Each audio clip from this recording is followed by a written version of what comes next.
बच्चों, आज हम आपको वापस अपना जो बीए फर्स्ट ईयर है उसका जो हमारा प्रथम पेपर है भारतीय दर्शन, उस भारतीय दर्शन में हम चर्चा कर रहे थे उपनिषदों के ऊपर कि उपनिषदों में आत्मा के बारे में क्या कहा गया है, जीव के बारे में क्या कहा गया है और जगत क्या है, फिर जीव और जगत में क्या संबंध है। तो उसमें आप लोगों ने देखा कि एक युक्ति आई थी, ब्रह्म सत्यम जगन मिथ्या जीवो ब्रह्मेव नापरे। अर्थात यदि हम देखें तो एकमात्र ब्रह्म ही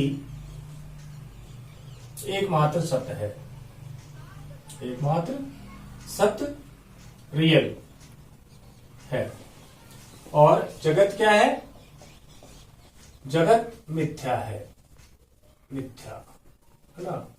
आप लोग देखिए, शंकर जो है कारणता का जो सिद्धांत है, उस कारणता के सिद्धांत में वो मानते हैं विवर्त को, विवर्तवाद मतलब अपीयरेंस। विवर्तवाद क्या है कि आभास है, आभास।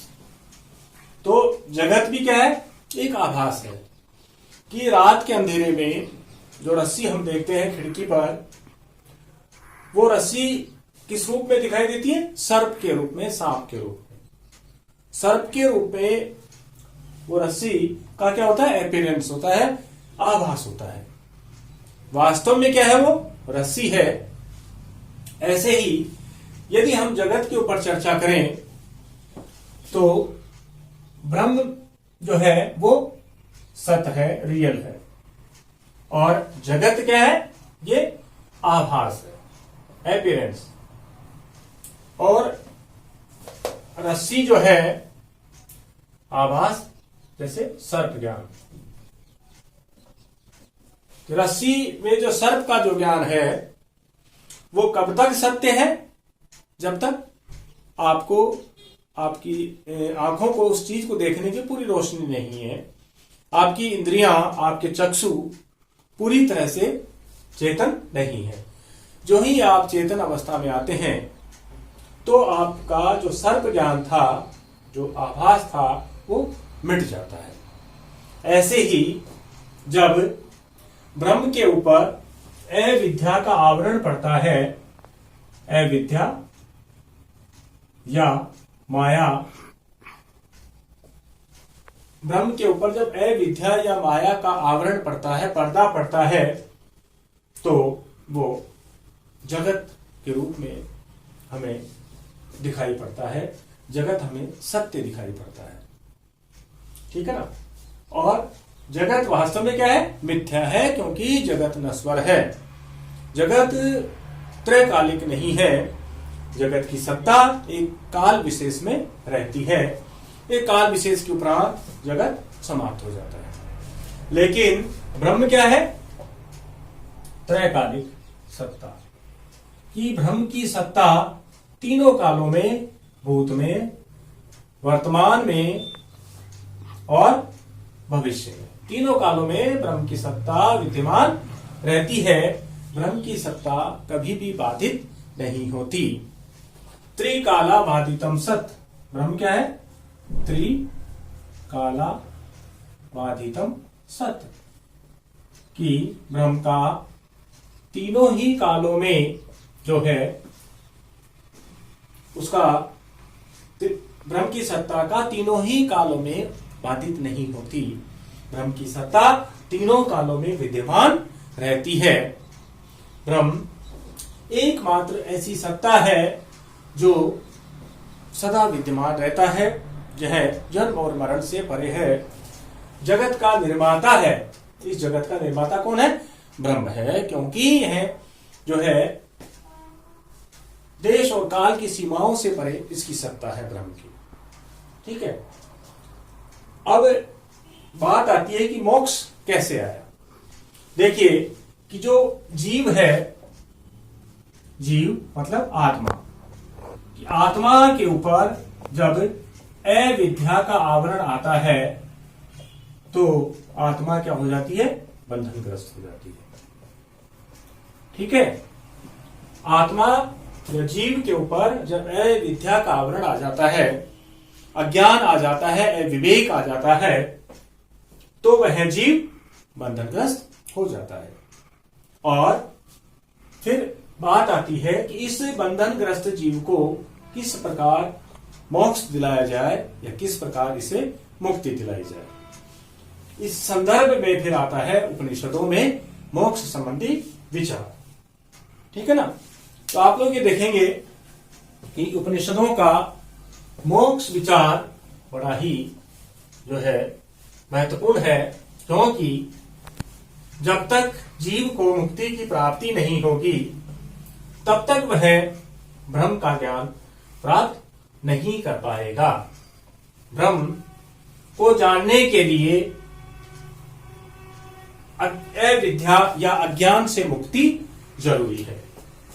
तो उपनिषदों में क्या बताया गया है कि एकमात्र ब्रह्म ही पारमार्थिक सत्ता है। ब्रह्म क्या है? पारमार्थिक सत्ता है। और इस पारमार्थिक सत्ता के ज्ञान के लिए हमें विवेक होना जरूरी है। और मोक्ष क्या है कि आत्मा और ब्रह्म का अभेद। आत्मा मतलब जीव, वह ब्रह्म का अभेद ज्ञान ही मोक्ष है।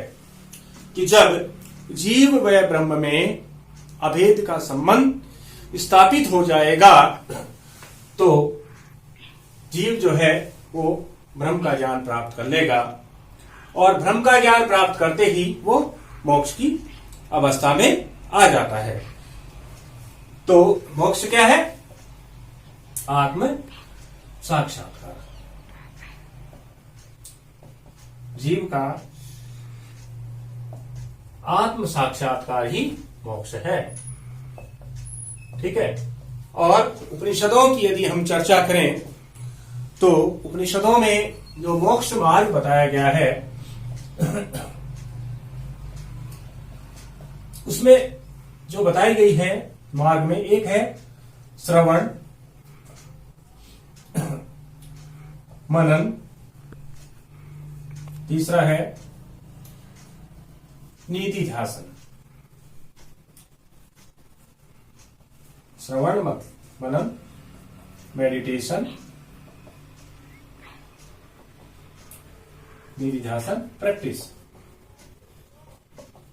ठीक है। और यह है सुनना। श्रवण मतलब हियरिंग, सुनना।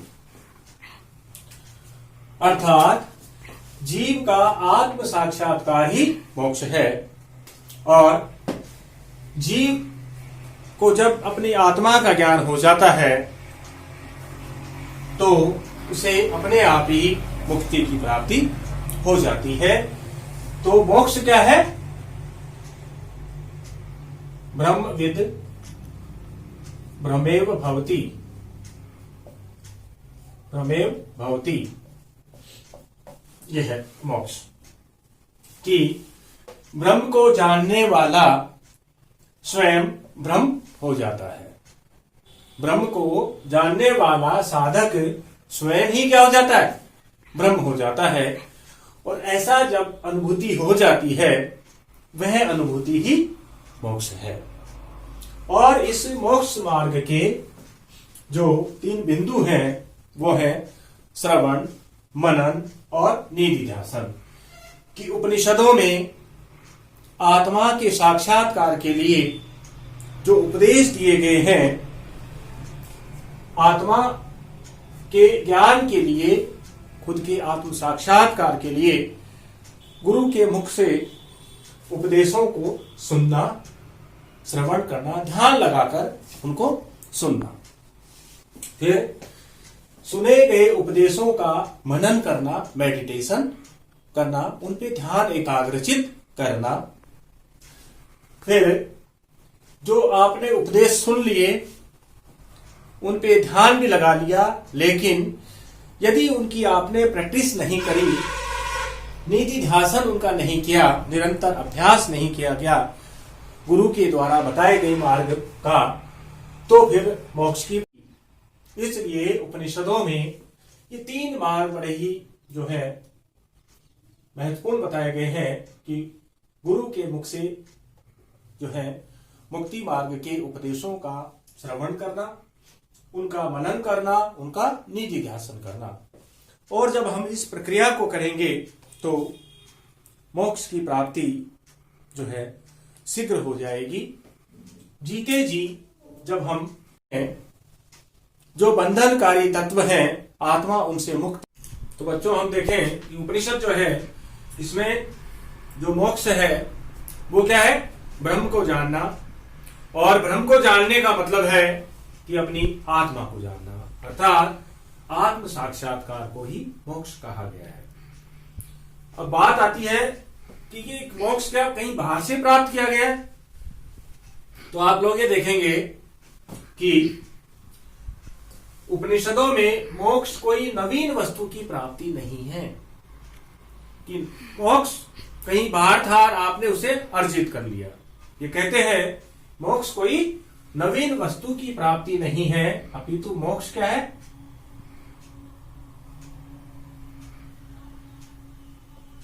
क्या है मोक्ष?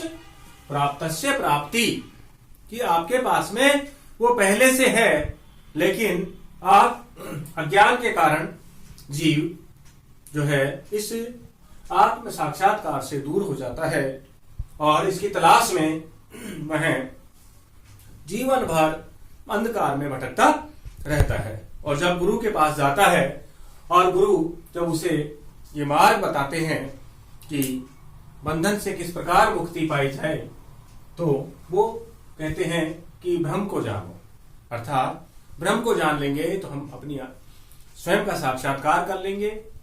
आत्माना विद्धि, अर्थात मोक्ष क्या है? खुद के आत्मा को जानना, अपने बारे में जानना। और मोक्ष कोई नवीन वस्तु की प्राप्ति नहीं है, अपितु प्राप्तस्य प्राप्ति, प्राप्त की ही गई चीज की ही पुनः प्राप्ति है। अर्थात जीव अपने स्वरूप को पहचान, और जब वह अपने स्वरूप को पहचान लेता है उसके समस्त अज्ञान का नाश हो जाता है। अज्ञान रूपी बादल जो हैं छट जाते हैं और जीव अपने विशुद्ध चैतन्य स्वरूप में आकर स्थित हो जाता है, तो उसे कहते हैं जीवन मुक्ति। जीवन मुक्ति क्या है? जीते जी जो तत्व ज्ञान की प्राप्ति है कि जीव अपने वो केवल चेतना है, वो केवल आत्मा है, उसको कहते हैं जीवन मुक्ति।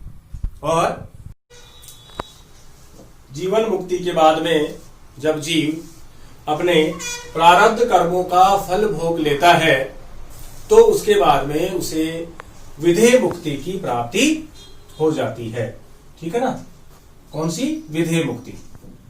विधेय मुक्ति इंपॉर्टेंट है। जीवन मुक्ति जीते जी ज्ञान प्राप्ति की अवस्था, अर्थात आत्म साक्षात्कार करना, अपने स्वरूप को पहचान लेना जीव के द्वारा जीवन मुक्ति है। और जब जीव अपने प्रारब्ध कर्मों का, पूर्व जन्म के किए गए जो कर्म है उन कर्मों का फल भोग लेगा, उन कर्मों के फल भोग लेने के पश्चात जब इस शरीर से उसे मुक्ति मिल जाएगी, शरीर जब उसका समाप्त हो जाएगा, इस देह से उसका छुटकारा हो जाएगा, उसको कहा गया है विधेय मुक्ति। ठीक है बच्चों, तो ये आपका उपनिषदों का मोक्ष विचार है। बड़े ही ध्यान से इसको तैयार करें। धन्यवाद।